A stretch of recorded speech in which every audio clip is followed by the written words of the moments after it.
Dá não, deu cabeça. Eu fiz tá com turma terça-feira. Vai fazer a semana amanhã. E aí eu É o mesmo nome.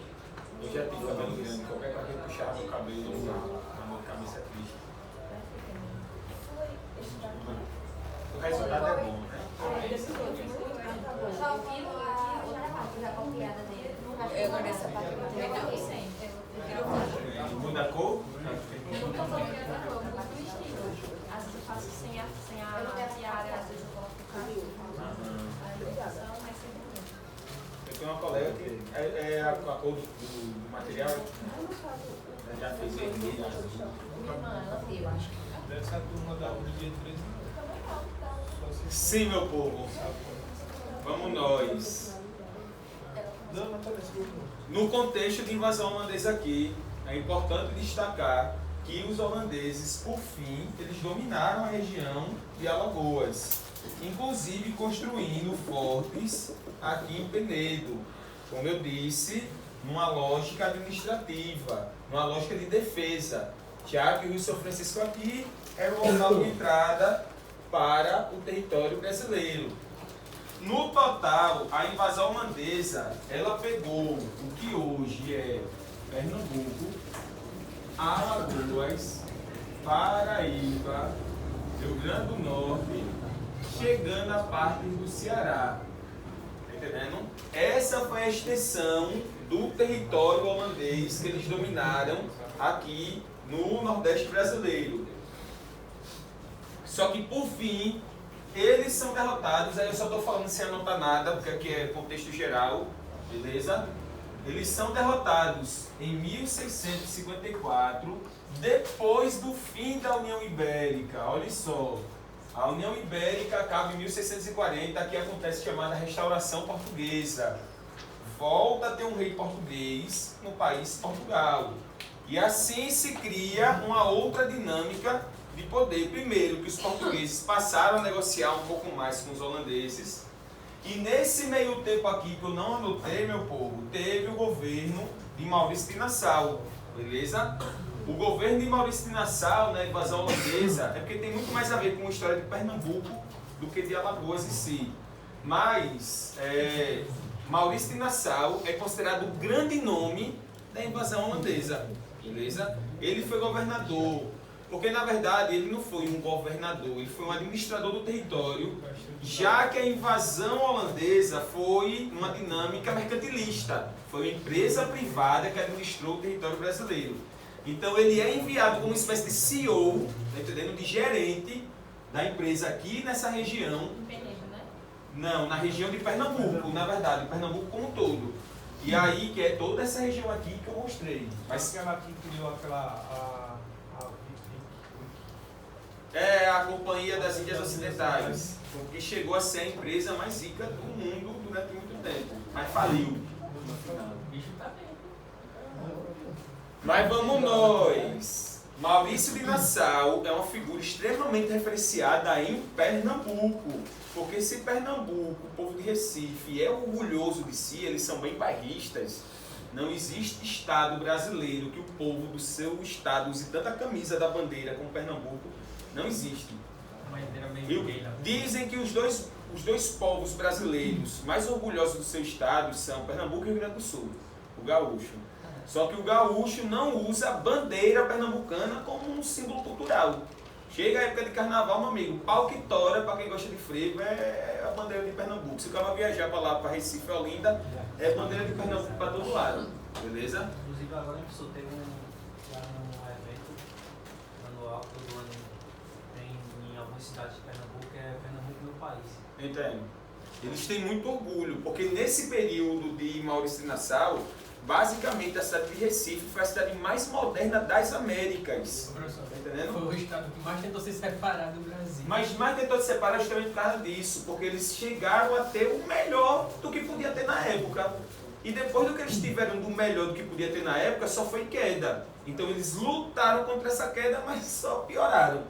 Tá entendendo? Então todas as vezes que Pernambuco se revoltou, é porque eles sabiam como poderiam ser e não estavam sendo. estavam em decadência econômica por uma série de motivos que não só deles. Seria melhor para o Brasil. Mas então, vamos nós. Maurício Nassau investe, meu povo. Ele coloca Olinda em decadência e investe em Recife. Cria pontes, moderniza a cidade, sistema de bombeiros, cria, como eu disse, permite liberdade religiosa, cria jardim botânico, tá entendendo? Moderniza a cidade, tanto é que Recife foi a principal cidade no sentido de riqueza do Brasil e das Américas. Só que depois de muito investimento para a reconstrução dos engenhos e para a reconstrução de Recife, a UIC, Companhia das Índias Ocidentais Holandesas, ela dizia: meu filho, cadê o lucro? A gente é uma empresa, não é só para investir não, a gente quer dinheiro. E aí o Nassau diz: ó, desse jeito eu não fico, tem que investir, tem que criar confiança aqui, eu sou a favor de investimentos, tem que ter o recurso. E aí Maurício Nassau sai da Companhia aqui das Índias e também de Pernambuco, e os governadores que entram, amiga, só tentando arrecadar recursos. Então para de emprestar dinheiro, começa a pressionar os senhores de engenho atrás de recursos, para de investir de maneira geral, e aí os próprios brasileiros, senhores de engenhos, começam a ficar insatisfeitos com o governo holandês. Não, eles até desejariam a volta de Maurício Nassau, mas nesse caso, como já tinha havido a restauração portuguesa, eles preferem voltar para Portugal, tá entendendo? Lembrando que a treta toda aconteceu enquanto Portugal estava sendo administrado por um rei espanhol. Agora que voltou a ser administrado por um rei português, a galera diz: meu irmão, a gente prefere ser administrado por Portugal. E aí começa a chamada insurreição pernambucana. A insurreição pernambucana foi um processo de luta entre brasileiros e holandeses, indígenas, senhores de engenho e escravizados. Depois dessa insurreição de luta contra os holandeses, chegam as tropas portuguesas dando apoio. E aí tanto é que o nome do evento é Insurreição Pernambucana. Tá entendendo? Não é insurreição brasileira, é insurreição pernambucana, que é considerado o primeiro evento nativista brasileiro. É o primeiro grande evento que a população local luta em prol da própria localidade, que foi o que Calabar fez. Só que Calabar foi tratado como um traidor na época. Beleza? E aí, após a insurreição pernambucana, que é a luta contra os holandeses são expulsos, mas, meu povo, depois de 24 anos, eles teoricamente tinham o domínio do Nordeste como seu território. Portugal pagou e indenizou a Holanda para a Holanda não voltar a atacar o Brasil. Beleza? Então, no final, os holandeses foram expulsos, mas receberam a indenização para reconhecer o território como português. E a Holanda voltou a ser um aliado português, porque a treta não era com Portugal, a treta era com o rei da Espanha, que na época era o rei de Portugal também. Alguma dúvida? Maravilha. Então aqui acaba a dinâmica da invasão holandesa. O que normalmente se fala de história de Alagoas é justamente essa parte de Calabar. É justamente por isso que eu só falei a parte de Pernambuco. Depois disso aqui, eu vou falar do Quilombo dos Palmares.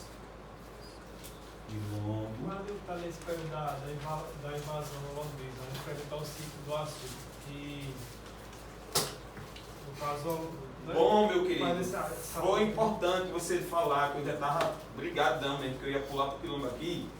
O que aconteceu? Qual foi a grande consequência para Pernambuco da invasão holandesa? A consequência foi a decadência do açúcar.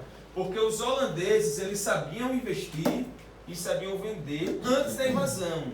Só que depois da invasão, eles passaram a produzir também. Sem dúvidas, eles são expulsos. América do Norte, a América Central, que tem uma série de ilhas aqui, e a América do Sul, beleza? A princípio, eles atacaram aqui, ó, a região do Nordeste brasileiro. Só que os holandeses, eles também tinham controle sobre essas ilhas aqui, que são chamadas de Antilhas holandesas. Eram chamadas de Antilhas holandesas. Inclusive, uma das localidades que faziam parte das Antilhas está na Copa do Mundo, Curaçao, beleza? É um país independente, com administração própria, mas ele faz parte do reino holandês no sentido de política externa. A política externa de Curaçao, quem define é a monarquia holandesa. Tá entendendo? Quando o Curaçao empatou agora, tava lá o rei da Holanda junto com os caras comemorando. Porque eles acharam que era comemoração. Porque... Os caras têm 2 seleções na Copa, velho. Mas então, por que eu estou falando tudo isso? Porque os holandeses, eles levam o açúcar para a região das Antilhas. Tá entendendo? Que tinha um clima tropical, assim como o Nordeste brasileiro. E aí, o investimento, a grana, os holandeses tinham, tá entendendo? A técnica, agora eles tinham, que era uma técnica muito mais responsável, muito mais avançada do que os dos portugueses. Melhor qualidade. Melhor, assim, o que era de melhor qualidade? A produção, tá entendendo? A produção holandesa com os recursos devidos acabar se tornando melhor. Melhor equipamento, melhor armazenagem, melhor transporte, tudo isso influenciava na qualidade do açúcar. Então, no final, vou apagar aqui os tomates, só para ver. Vou botar aqui. Consequência da invasão. Consequência.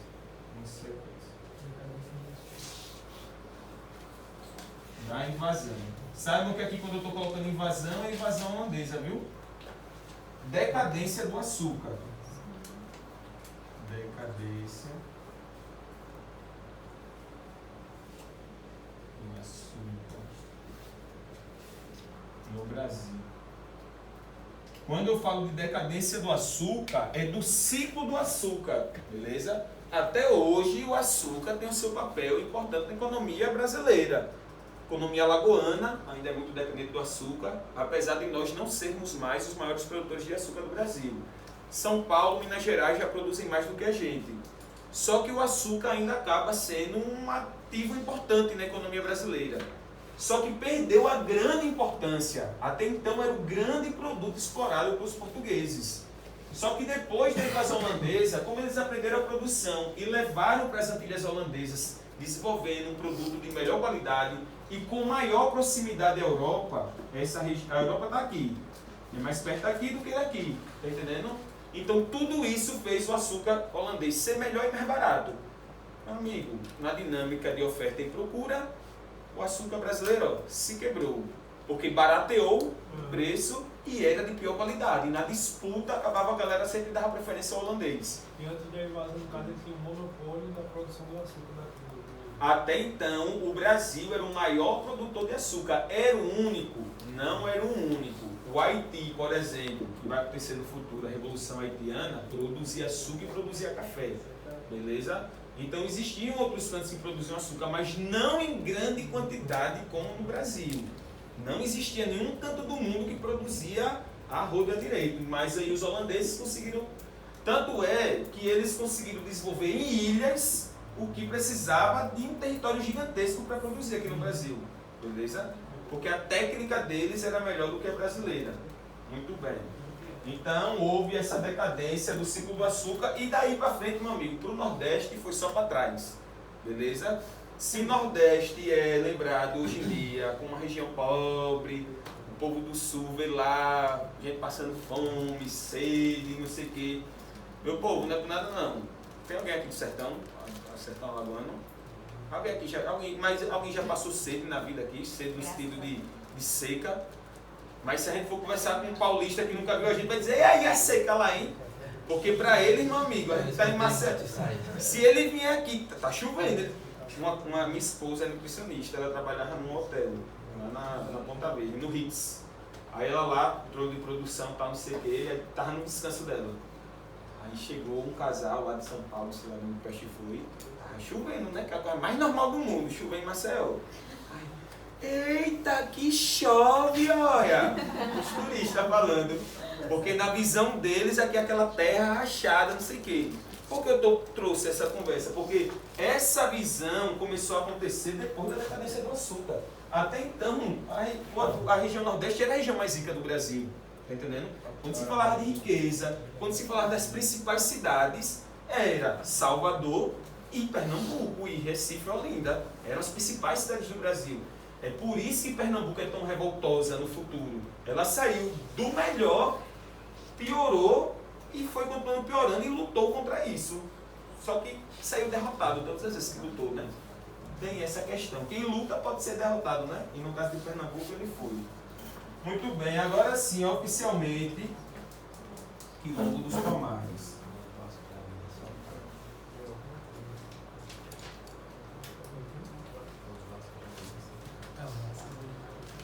Costumo dizer. Já teve um passado glorioso, né? Só que atualmente é só tromba. Então combina bem mesmo com o Vale. Meu povo, o que vocês precisam saber sobre o Quilombo de maneira simples para fazer a prova, né? Tem carreiras policiais aqui do estado de Alagoas.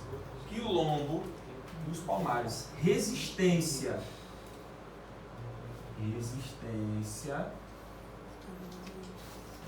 de escravizados.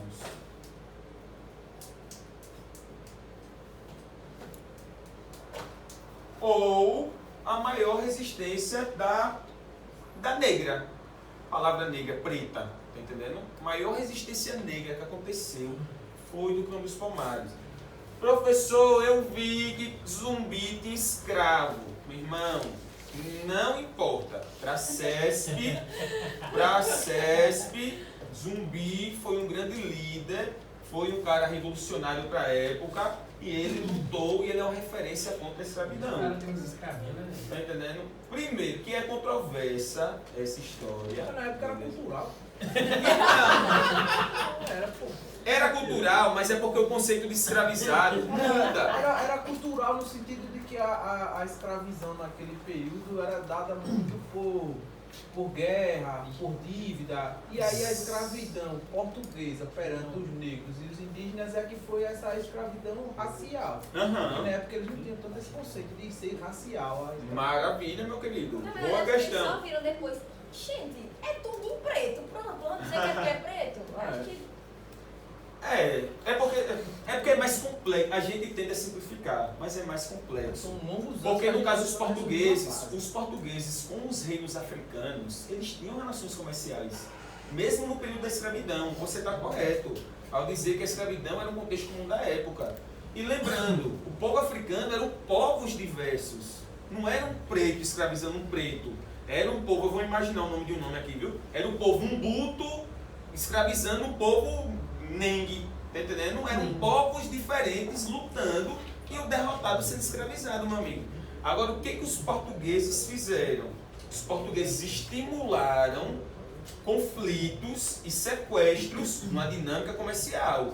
Os portugueses colocaram a escravidão numa lógica mercadológica. Foram isso que os portugueses fizeram.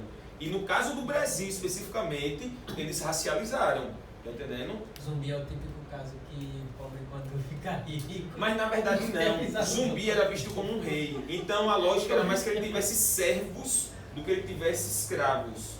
Aliados, Agora, né? Aliados, né? a lógica mais é que ele tivesse servos mesmo. Servos talvez privados de liberdade, mas o conceito de escravo é ser uma propriedade, é ser vendido, tá entendendo? Então um servo, por mais que ele não tenha liberdade, por mais que ele esteja dedicando a sua vida a outra pessoa, ele ainda tem suas vontades individuais e ele não é visto como uma mercadoria, entendendo? Que era, como eu disse, o grande saque de Portugal foi colocar a escravidão numa lógica mercadológica.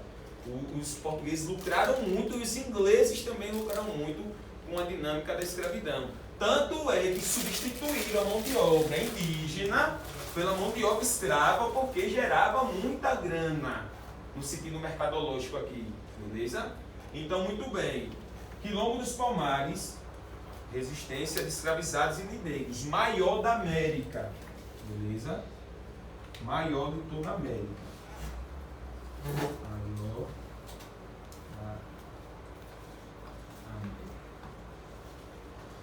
Sociedade singular. O que significa sociedade singular? Sociedade única, beleza? Por que sociedade única?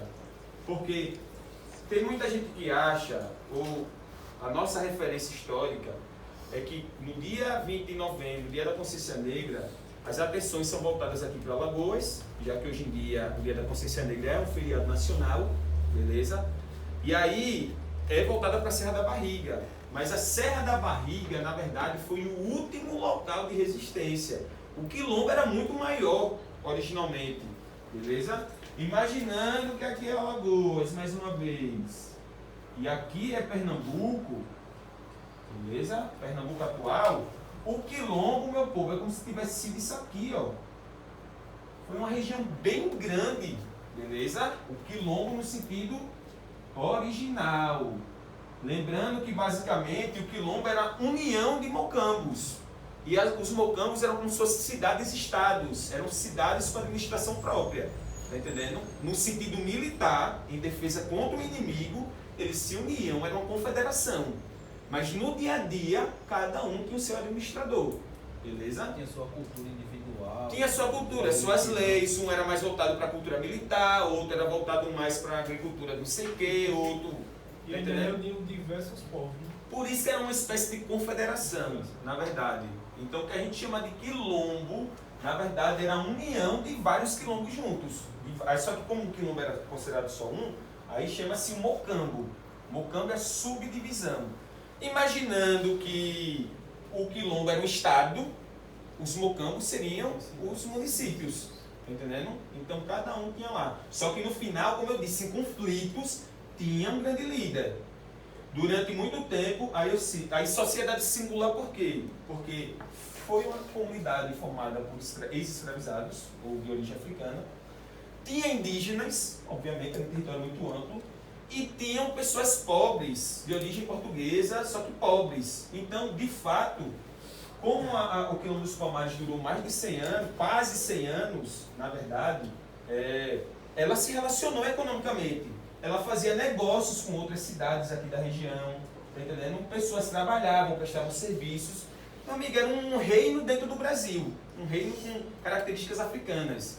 E outra, como foi dito, houve uma ressignificação da cultura afro aqui. Lá na África, meu povo, o que existe, originalmente o que existia, no sentido religioso, era um culto aos orixás. Não existiu o candomblé. Na África existiu culto aos orixás. Candomblé é afro-brasileiro. Não é Umbanda, não. Nem o Umbanda também é afro-brasileiro. Os dois são a mistura da cultura europeia com a cultura brasileira. Não existe a lógica de terreiro lá na África. Um terreiro onde diversas entidades, normalmente, cada cidade tinha a sua entidade protetora. É muito comum, meu povo, é só a gente comparar a Grécia Antiga. Tá entendendo? A gente estuda a Grécia Antiga, a gente sabe que Atenas era a deusa protetora de Atenas. Esparta tinha o Ares como deus protetor, que era deus da guerra.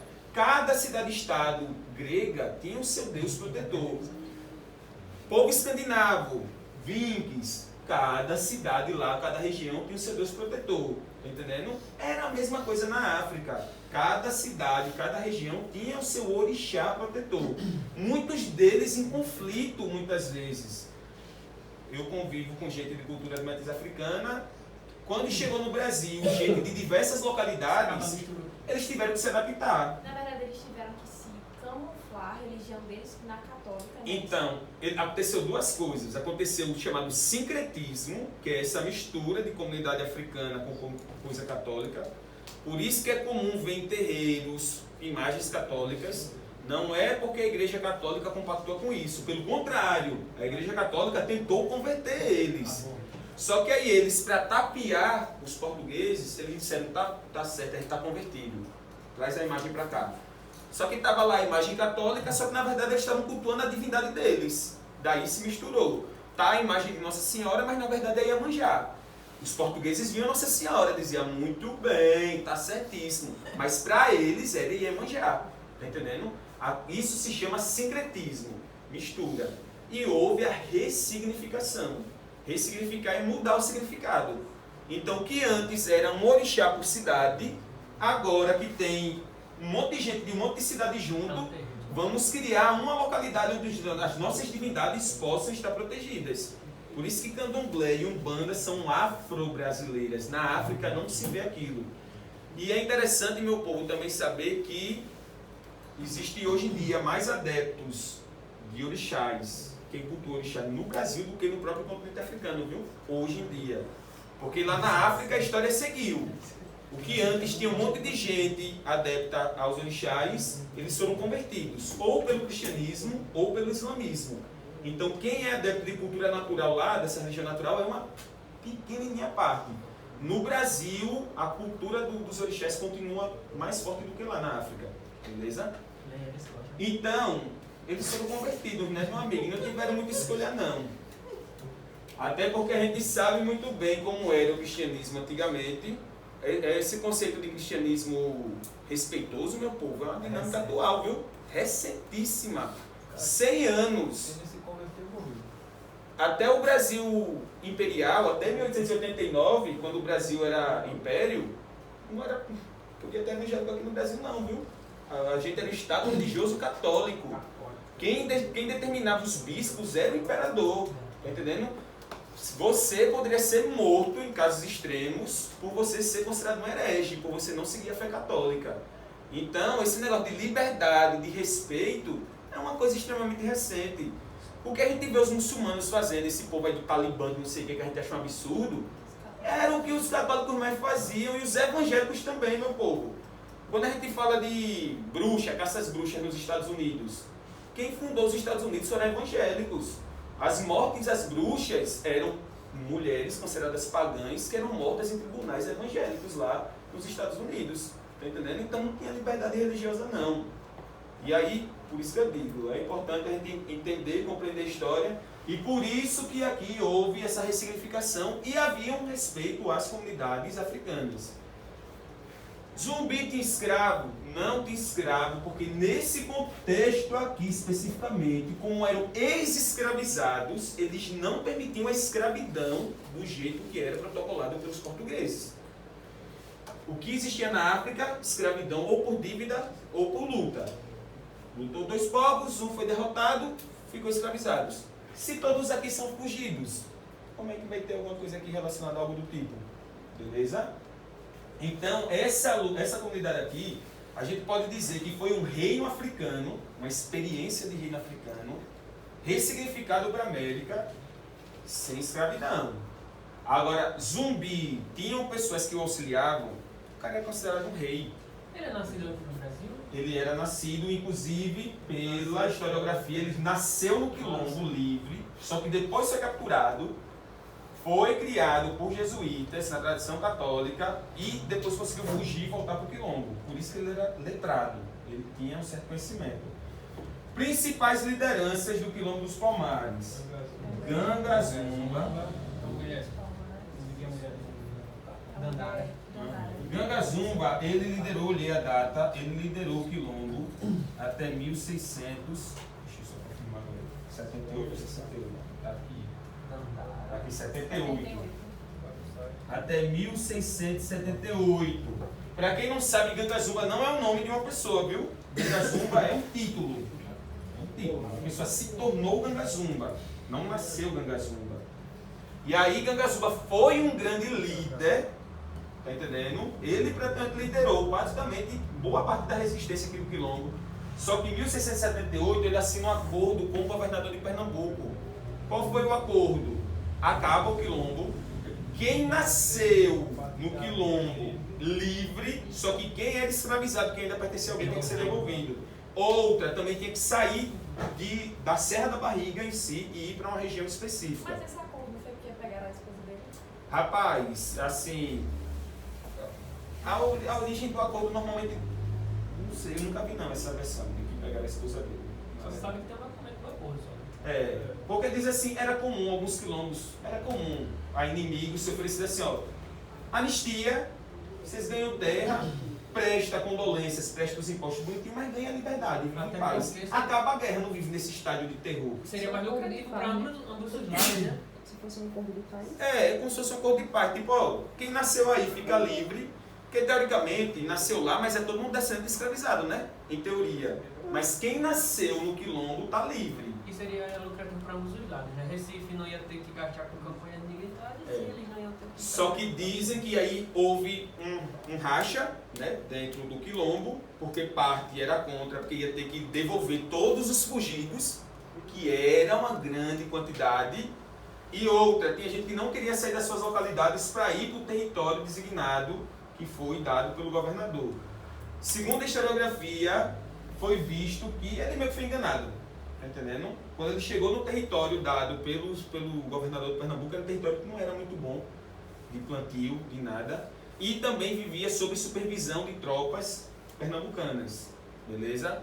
Dessa maneira ele acabou sendo assassinado, e ele foi assassinado no mesmo ano que se tem vislumbres, no mesmo ano do acordo. O acordo é de 1678 e ele acaba sendo assassinado no mesmo ano. Quando ele é assassinado, quem assume o poder é Zumbi, que seria o seu sobrinho. Vou botar aqui. Sabe a teoria que tiveram vários zumbis? Então, Foi porque, várias pessoas? mais uma vez, Zumbi não é uma pessoa, oficialmente não nasceu Zumbi, se tornou Zumbi. Isso aqui era um título. Isso é uma teoria. Para a historiografia oficial foi uma pessoa só, beleza? Ele assume que era o sobrinho, mas, vamos dizer assim, poderia ter existido vários Gangazumbas e poderia ter existido vários zumbis, em teoria, porque era um título, beleza? Mas o zumbi que a gente conhece que tem documento... Teoricamente foi um só, isso aí é teoria, no caso. Teoria é curiosidade, meu povo. Aqui é prova para prova, saibam que teoricamente Zumbi foi uma pessoa só, beleza? E aí Zumbi assume o poder junto com sua companheira, Dandara. Aqui eu estou falando das lideranças. Dandara. Essas três figuras são as mais lembradas como lideranças do Quilombo dos Palmares, beleza? Gangazumba foi o primeiro líder que foi importante, meu povo. É importante destacar que apesar da morte trágica dele, fim trágico de ter feito um acordo, ele percebeu que era o melhor caminho a se seguir. Até porque depois o Zumbi continuou, mas acabou sendo tudo destruído, né? Então ele imaginou, meu amigo, eu estou cansado da luta, em um momento aqui tudo pode ser destruído, é melhor a gente conquistar alguma coisa do que não conquistar nada. Mas não deu bom o Gangazumba. Mas ele é referenciado como um grande líder, viu? Deixando claro, não é porque ele fez esse acordo que ele não é visto como um grande líder. Zumbi assume o poder justamente por sua capacidade de raciocínio, de estudo, era letrado, tal, tinha sido criado por missionários, em teoria, e aí ele continua a luta. Quando o Gangazumba vai para onde tinha sido designado, Zumbi já assume o poder da outra facção, viu? Já que o Quilombo rompeu, um foi para um lado, o outro foi para o outro. Só que quando Gangazumba é assassinado, o grupo que tinha com Gangazumba volta para a liderança de Zumbi. É unificado todo mundo novamente. E aí Zumbi fica como esse grande líder. Porque é difícil imaginar que Zumbi tinha escravizados. Porque ele articulava ataques a engenhos, viu? Ele articulava ataques a engenhos para pegar os escravizados e levar para Palmares. Essa é a grande questão, porque o documento que diz que Zumbi tinha escravos foi um documento elaborado por pernambucanos que eram inimigos de Zumbi, tá entendendo? Que tinham ódio de Zumbi. Tem algum documento escrito do próprio Quilombo? Não. Eles viviam na dinâmica deles, na dinâmica oral. Quem fazia documentos eram os inimigos de Zumbi, era o poder institucional, beleza? Zumbi atacava, aí a possibilidade que tem é essa. Quando havia o ataque ao Quilombo, a algum engenho, esse povo que era levado para o Quilombo não tinha sua liberdade plena ainda. Para ele ter sua liberdade plena, ele tinha que participar de outro ataque, capturar alguém para colocar no seu lugar. E essa pessoa não tinha liberdade plena e tinha que participar de outro ataque. Mas não ter a liberdade plena em uma comunidade com pessoas com a cultura similar africana, onde você não é visto como uma propriedade, onde você é respeitado com dignidade, tá entendendo? Eu falei na aula passada e eu volto a dizer, meu povo, a escravidão foi a pior atrocidade que a humanidade pôde fazer. A escravidão moderna. Os negros eram vistos como animais, tá entendendo? Animais, cachorro, cavalo, do jeito que tem gente que tem gado, e compra o gado e pensa na reprodução, e compra o touro a milhões de reais, porque o sêmen daquele touro é diferenciado, tinha um escravizado de melhor porte e tal, que era usado como negro reprodutor. Era descrito, se eu não me engano, acho que em jornal, uma coisa assim, em vez de falar jornal, era descrito, tipo, tem todos os dentes, é alto, é forte, reproduz,